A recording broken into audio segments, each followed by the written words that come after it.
A paz do Senhor Jesus Cristo, queridos irmãos.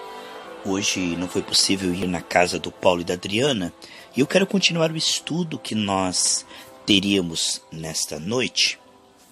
Continuando a partir de onde nós paramos, eu creio que vai ser edificante os irmãos compartilharem também, participarem deste estudo. O tema é acesso dominante. Eu começo aqui em Romanos capítulo 5, versículo 1 e 2. Sendo, pois, justificados pela fé, temos paz com Deus por nosso Senhor Jesus Cristo, pelo qual também temos entrada ou acesso pela fé a esta graça, na qual estamos firmes e nos gloriamos na esperança da glória de Deus. Vemos, meus amados irmãos, que através da fé, da dependência da graça, no temor humilde debaixo do sangue de Jesus, nós temos acesso a Deus, à graça de Deus, ao favor de Deus. E Deus tem acesso para nos ouvir e nos atender. Em Cristo nós somos aceitos, amados, nós somos filhos. Aquele que nem mesmo poupou o seu próprio filho, antes o entregou por nós, como não nos dará, juntamente com ele, todas as coisas? Se ele nos amou quando éramos pecadores, quanto mais agora que somos os seus filhos, membros do seu corpo. Este acesso de mão dupla me lembra muito um outro texto da Bíblia. Vamos ler junto? Êxodo. Isso, vamos abrir em Êxodo, capítulo 12. Vamos ver? Aqui, minha Bíblia está aberta em Êxodo 12, 23. Porque o Senhor passará para ferir os egípcios.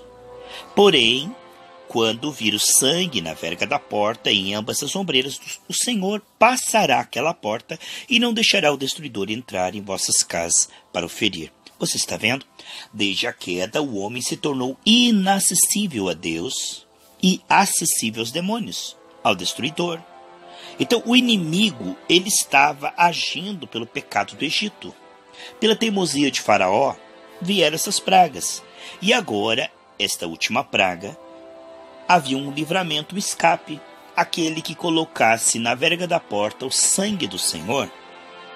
Ali nós podemos ver que é o memorial do sangue de Jesus que nos purifica e nos salva.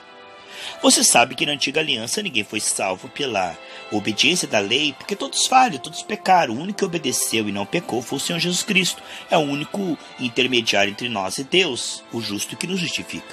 No Antigo Testamento, no final do ano, eles faziam o sacrifício, a expiação anual pelos pecados. E Deus olhava aquele sangue dos animais e aquilo ali, porque eles tinham fé, porque estavam crendo na misericórdia de Deus e fazendo sacrifício, aquele sangue apenas cobria por um tempo, até a vinda, na plenitude dos tempos de Jesus, quando Jesus viria como o Cordeiro perfeito e derramaria o seu sangue definitivamente, uma vez por todas. Então o sangue de Jesus vale para todos aqueles que no Antigo Testamento creram em Deus e fizeram sacrifício, e o sangue de Jesus vale para todos aqueles que nasceram após a morte e ressurreição de Cristo, que tendo ouvido o Evangelho, creem no Senhor e se arrepende e se cobre com o sangue de Jesus, andando no temor humilde pela graça.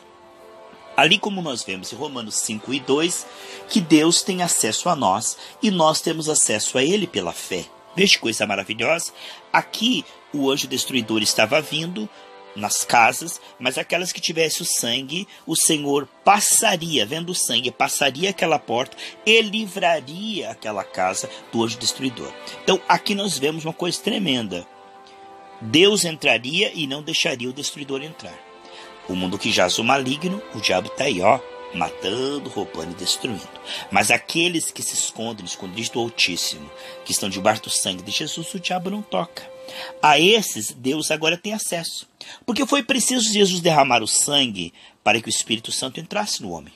Quando o homem morreu espiritualmente, foi preciso Deus, através de Abraão, gerar uma família, na plenitude dos tempos enviar Jesus, para que o Espírito que descia sobre os apóstolos, apenas fora, porque o homem estava contaminado por dentro.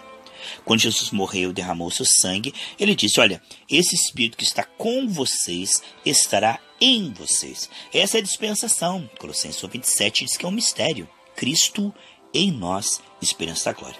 A presença do Senhor em nós, no nosso coração. Em João 1,12, diz que todos quantos o receberam, deu-lhes o poder de serem feitos filhos de Deus. Então a presença que entrou agora dentro de nós, habita em nosso coração. por causa do sangue que nos limpou. As nossas vestes estão limpas pelo sangue de Jesus. Por isso o Espírito Santo agora pode entrar no nosso coração, na nossa vida, que foi purificada pelo sangue de Jesus e a nossa fé. Deus usou o sangue de Jesus, mais a nossa fé, para purificar o nosso interior e Jesus vir habitar, o Espírito Santo vir habitar em nós. Nós vemos então que, através de Cristo, em Cristo, Deus tem acesso a nós, porque Ele habita em nós e nos dá o Espírito de fé, e o mundo não vê, porque o mundo não crê e o mundo não recebe. Como ouvirão se não houver quem pregue.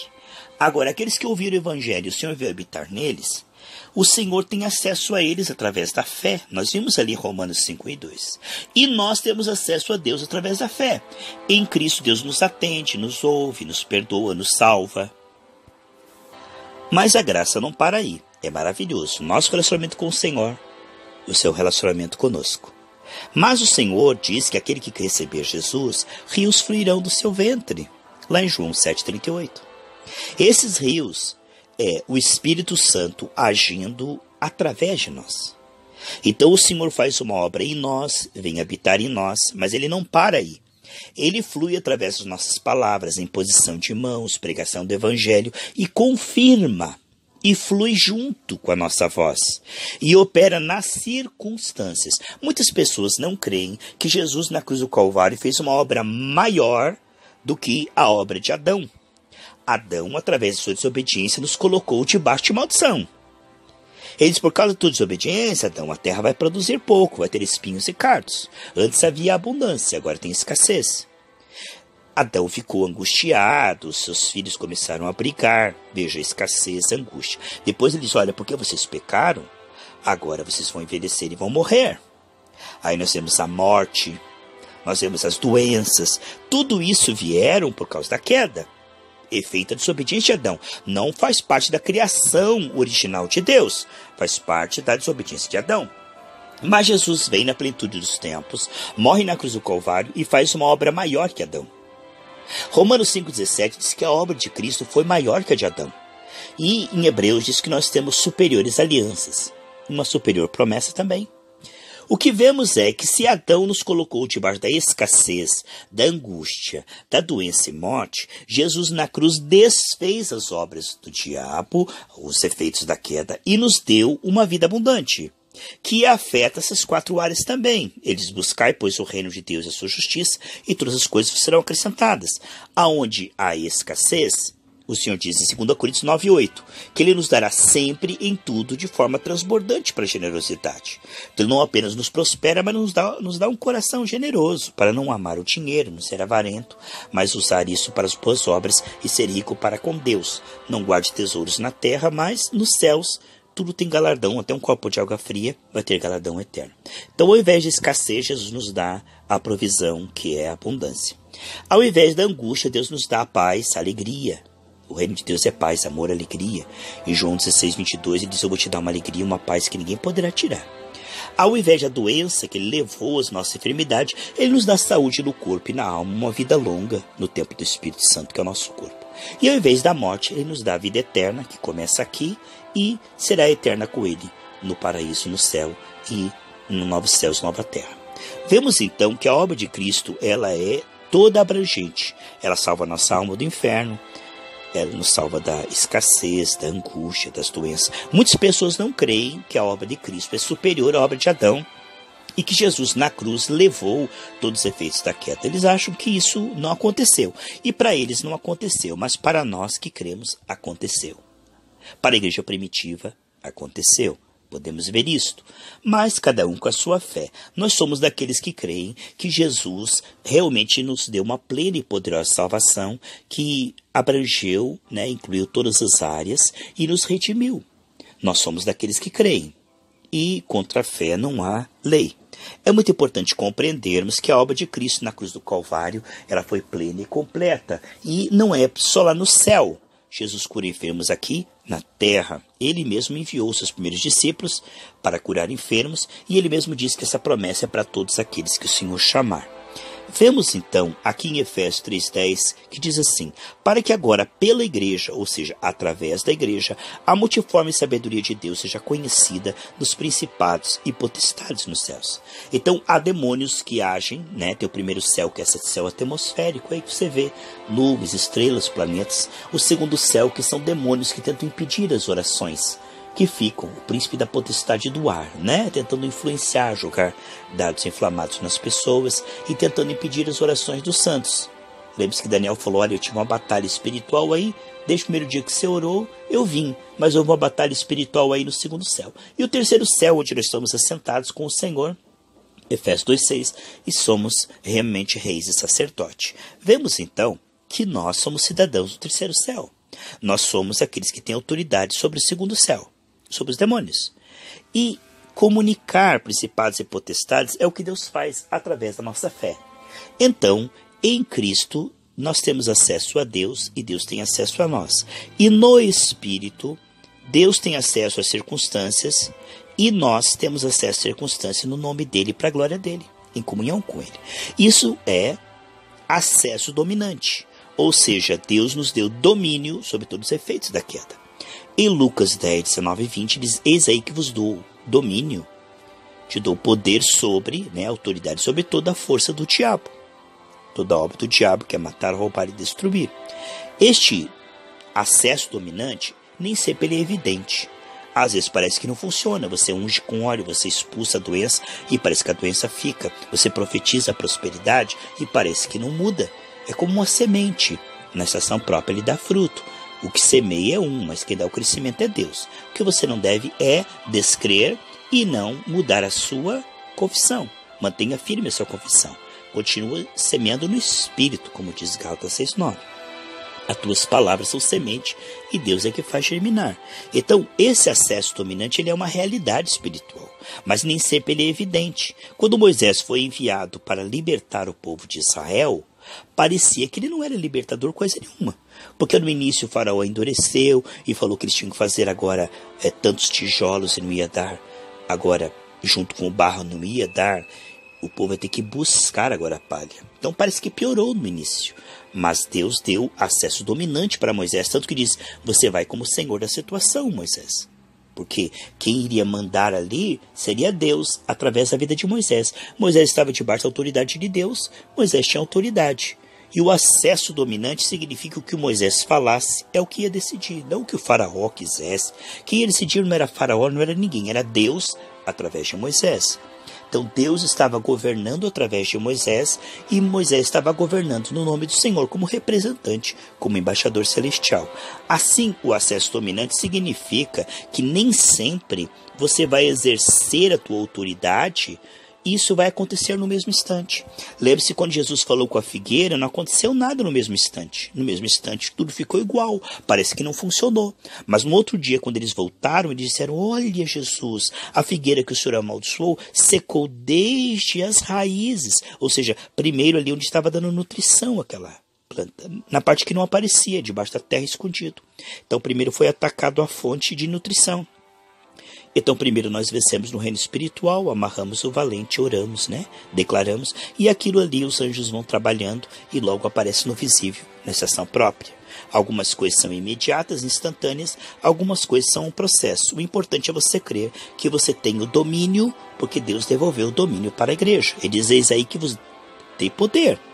Atos 1,8. Ele diz em Mateus, quando ele foi subir, lá em Mateus 26, 28, do 16 em diante, diz: olha, todo o poder me foi dado nos céus e na terra, portanto o ide. Então, esse ide deles, esse ide era em cima de uma vitória já conquistada. Lá em João 16, 33, diz: olha, vocês vão passar por aflições, mas não tenham medo, tenham bom ânimo, porque eu já venci o mundo. Então o Senhor vai à frente, quebrando as portas de bronze, ferrolho de ferro.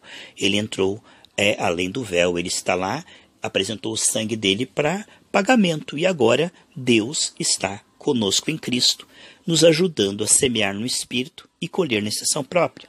Esse acesso dominante significa que em Cristo eu tenho acesso ao Pai e o Pai tem acesso a mim. Ele continua trabalhando no meu interior, me santificando dia após dia, ouvindo as minhas orações, me ajudando a me arrepender, a me converter. E através do Espírito de fé, 2 Coríntios 4,13, que habita em mim e você, que cremos em Cristo, recebemos esse Espírito de obediência, ele está agindo nas circunstâncias e governando, e desfazendo as obras do diabo, e manifestando o reino de Deus. Toda a criação geme esperando a manifestação da glória de Deus nos seus filhos. Nós somos aqueles que somos canais de bênção, canais de cura, de provisão, de milagres, de revelação. Nós somos aqueles que manifestam a sabedoria de Deus, a unção de Deus, o amor de Deus. Esta manifestação do reino de Deus em nós, através de nós, é a graça completa. Aqui em Romanos 5,17 diz: porque se pela ofensa de um só, a desobediência de Adão, a morte reinou, veja, a morte reinou, por este, através de Adão, muito mais os que recebem a abundância da graça. Então a graça ela é transbordante. O sangue de Jesus nos purifica todo pecado. Essa graça nos deixa agora como filhos, herdeiros, perdoados, Então é dupla honra. Em Cristo somos perdoados e no Espírito somos aperfeiçoados, santificados, para não somente parar de pecar como fazíamos antes naqueles pecados, para agora começar no fruto do Espírito uma vida de obediência pela graça. Podemos dizer que a abundância da graça em Cristo significa a vida abundante que o Senhor nos deu, que afeta todas as áreas, porque na cruz do Calvário ele redimiu todas as áreas. E aí continua, e o dom da justiça. O dom da justiça é o presente de ser declarado diante de Deus sem culpa, herdeiro, filho, aceito, as orações realmente respondidas. O dom da justiça significa ser declarado por Deus sem culpa, mas não para aí. O dom da justiça é a capacidade, a habilidade do Espírito Santo de operar através de nós as mesmas obras. Em João 14,12 ele diz: quem crê em mim fará as mesmas obras e fará maiores. Então, por força de sinais, prodígios, maravilhas e milagres, o reino de Deus está sendo implantado na terra. Edificarei a minha igreja e as portas do inferno não prevalecerão contra ela. O dom da justiça é essa capacidade de ter o quê? Acesso dominante. Você vai chegar nos efeitos da queda, tudo aquilo que Jesus já destruiu na cruz do Calvário, Lá em Deuteronômio 33:27 diz: olha, tudo que eu destruí, vai lá e destrói. Ele diz: olha, Josué, eu tenho te dado Jericó, vai lá e derruba, vai lá e destrói. Como isto? Então o Senhor nos dá no reino espiritual, no invisível, você crê e aí você toma uma atitude de fé, um ato profético, e Deus confirma no visível. Então essa confirmação, esse dom da justiça, que vai fazer com que você venha reinar em vida como reis e sacerdotes para a glória do Senhor, você vai nos efeitos da queda, aquilo que Jesus já destruiu, e tem uma atitude agressiva. Você vai como vingador de Deus, como executor da vitória de Cristo na cruz do Calvário. Você não vai viver por vista, você não vai se conformar, mas você vai crer que Jesus venceu, por isso você pode destruir aquilo. Como Jesus venceu todo o pecado, você prega o evangelho crendo que o pecador vai se converter, vai largar o mundanismo, a carnalidade, gerar fruto bom. Pessoas que vão seguir o Senhor até o fim, fruto que permanece. Você vai pregar crendo na transformação das vidas. Por quê? Porque Jesus venceu o pecado. O pecado não tem domínio sobre as pessoas. As pessoas podem estar ali no vício, no pecado, na idolatria, mas você prega o evangelho crendo que tem acesso dominante. Em Atos 26:16 ele diz: olha aí, Paulo, eu te dei o poder de arrancar as pessoas das trevas e trazê-las para a luz. Então há em nós uma eficácia para ganhar almas, para ganhar multidões, dar muito fruto, Diz a palavra do Senhor em João 15:16, não foi vocês que me escolheram, fui eu que escolhi vocês para que vocês vão me dar um fruto. Ele designou, assim como ele designou Abraão a dar muito fruto, uma nação, ele nos designou, nos ungiu para que nós venhamos conseguir. Então isto é acesso dominante, não é domínio sobre pessoas, mas domínio em favor de pessoas, arrancar delas os demônios que estão cegando, trazendo a luz do Senhor. Temos acesso dominante às doenças, porque Jesus venceu as doenças. Temos acesso dominante à angústia, às cadeias infernais. Temos acesso dominante aonde tiver falta, que sobre 12 cestos cheios. Temos acesso dominante quando nós oramos como quem tem autoridade, porque nós cremos na autoridade de Cristo, no nome de Cristo, na unção de Cristo na nossa voz. Este é realmente o modelo da igreja primitiva. Como a igreja primitiva começou? Como quem tinha autoridade. Ele chegava para o doente e dizia: olha, em nome de Jesus, levanta e anda. Então eles oravam como quem tem acesso àquela circunstância com domínio. Oravam como quem tinham a autoridade de Cristo, e Cristo confirmava essa fé. Então Cristo é o autor e consumador da fé, porque ele edifica a nossa fé, esclarece a nossa fé, e depois ele confirma os nossos atos de fé. Nossa fé não é morta, nossa fé dá muito fruto. Por quê? Porque nós transformamos a nossa fé em oração, em imposição de mãos, e nós temos essa dinâmica de manifestar o reino de Deus em nome de Jesus.